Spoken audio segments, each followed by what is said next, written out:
I think the decision today to maintain autonomy as a single man, good morning, how you doing, is becoming incidental for most men. And I think especially with maturity and experience. And I think the same goes with the comedian Chris Rock, that only women, children, and dogs are loved unconditionally. I guess nobody's really loved unconditionally. Maybe you may get some unconditional love from your parents or maybe some family members, but generally it's very transactional in most regards. Very, very transactional. And the earlier and younger a man figures this out in life, his purpose, his hobbies, his passions, his goals, his objectives become the number one priority. Good morning. Relationships, they come and go. People come and go. One thing is constant is you. And the only thing that you can control really is the man looking at you in the mirror every day. Every day. It's the man looking at you. You're not going to get the type of fulfillment from anything that runs purely on emotions and feelings. And most of that is women. Love the ladies. And I'm not anti-relationship. Again, this channel is pro-relationship, anti-torture. Pro-peace, anti-torture. Pro-happiness, pro-winning, anti-losing.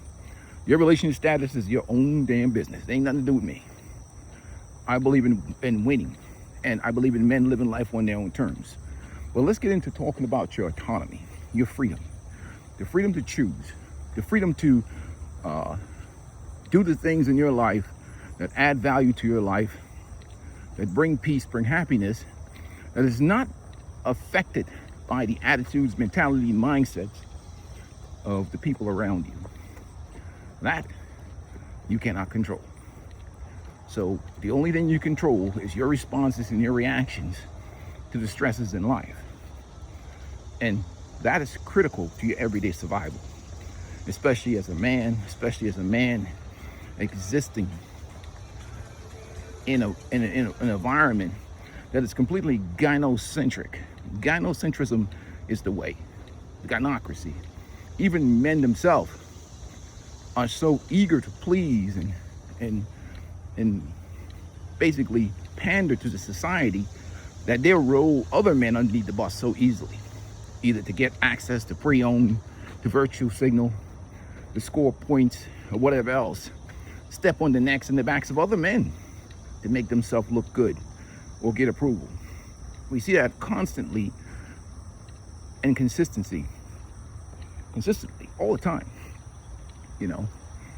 And this idea that relationships, and I'm not anti-relationships, you know, if, you know, there's certain things that we can agree with in life, which is the family, the nuclear family particularly, and we can agree with, we all believe as men, responsible men, that the best scenario for kids and raising kids is probably in a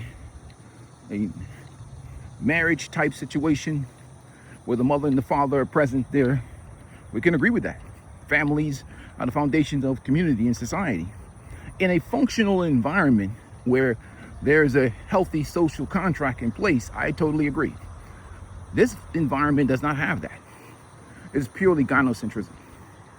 A relationship where the man's duties and responsibilities is clearly defined. Men are taught from a younger age how to treat, respect, and the things they need to do for women. Women are never taught, not even taught about, they were taught what they're supposed to receive from men or traditional obligations they should hold men to, but how to take care of a man, how to stay in a relationship, how to add value to a man's life, how to give forth reciprocal energy, especially when it comes to intimacy and affection and things that are initiated purely by her, and how to put a smile on a man's face and maintain a relationship. You can forget it. In fact, many would say that many of the traditional duties and responsibilities that we expect from women is really characterized by many of the feminists and many women as oppression.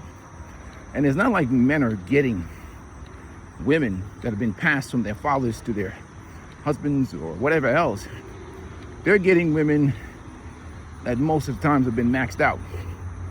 And you're guy number 40 or 20 or 10 if you're lucky. And, you know, that's really what it comes down to. All that trauma from all that heavy pounding.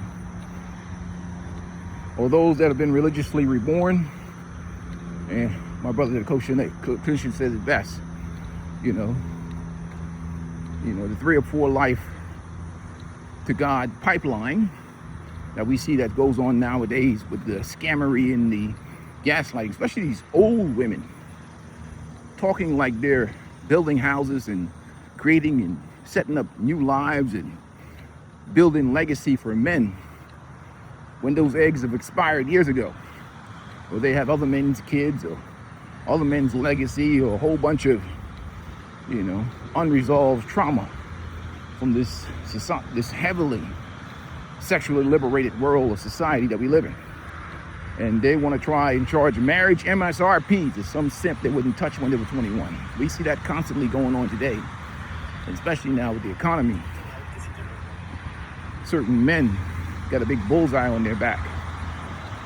But getting back on topic, you can only control you.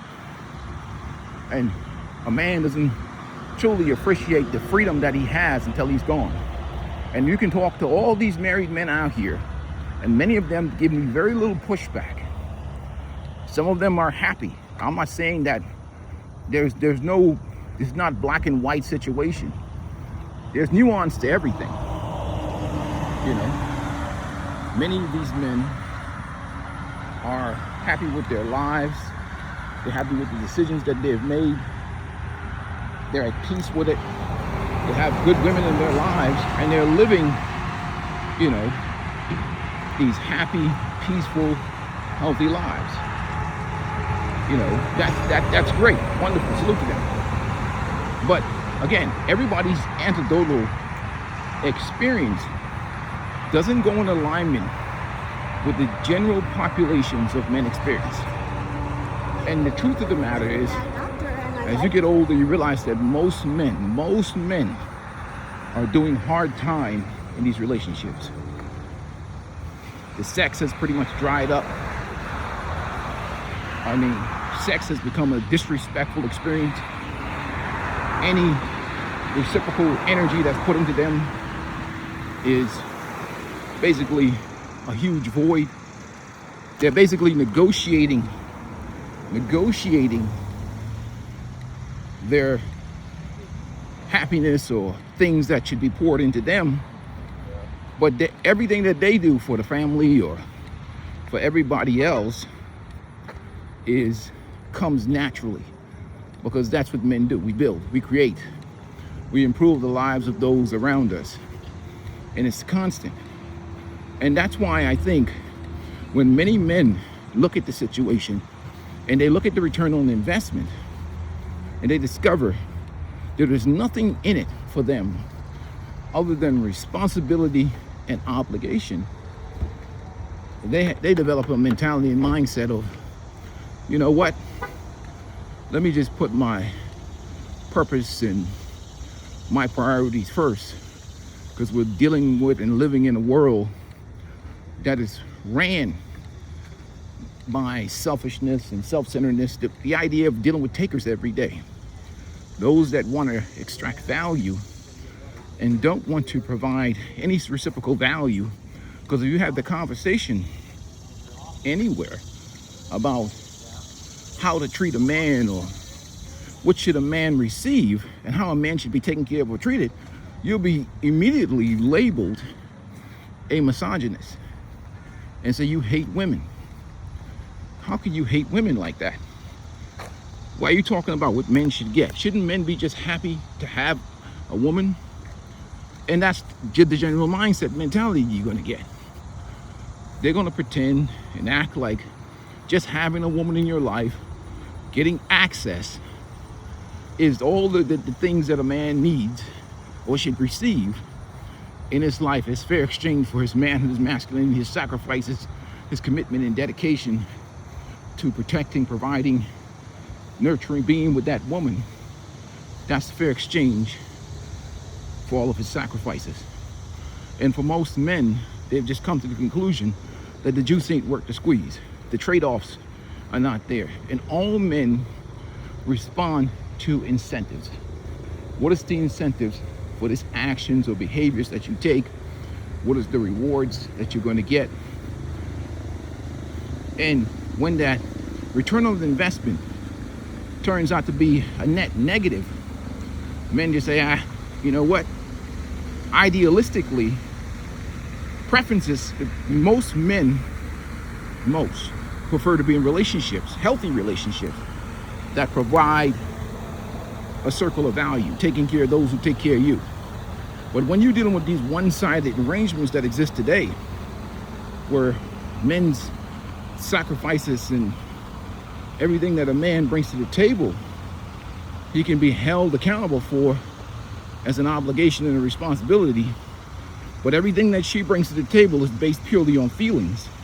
Most guys are like, it ain't ideal, but the single pathway to protect your peace, protect what you work for, protect your sanity, especially nowadays, we're seeing the marriages end after 20, 30 plus years, and it's not a problem. I guess social media has a lot to do with it. Friends encouraging women to file for divorce from men. We see all kinds of content creators talking about divorcing good men is not a problem. So there's no guarantees in life.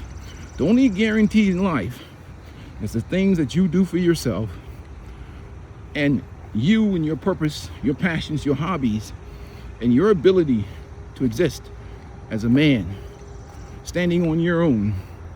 It doesn't mean that I'm talking about antisocial, but have friends and associate and whatever else. But you gotta understand, you can only control the things that you can control. And people's attitudes and mindsets and mentality is constant changing, so is yours. So you always focus on the things that you can control, which is you.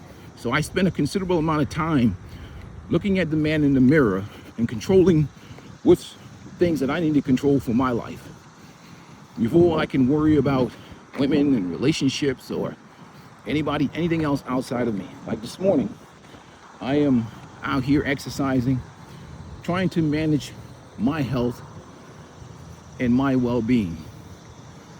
That has nothing to do with anybody else. Those are the things that I control. And again, nobody takes care of you like you. And that's why I think a lot of men have done the logical calculation based on the current environment that we are in now, and have chosen to either remain single or engage with women on their own terms, where everybody has an open door, where if somebody decides that they don't want to be in that situation anymore, and they're not happy, you're free to leave. You just won't be living with all of my stuff. Peace and blessings to you guys. Make sure you hit the like button. I'm out.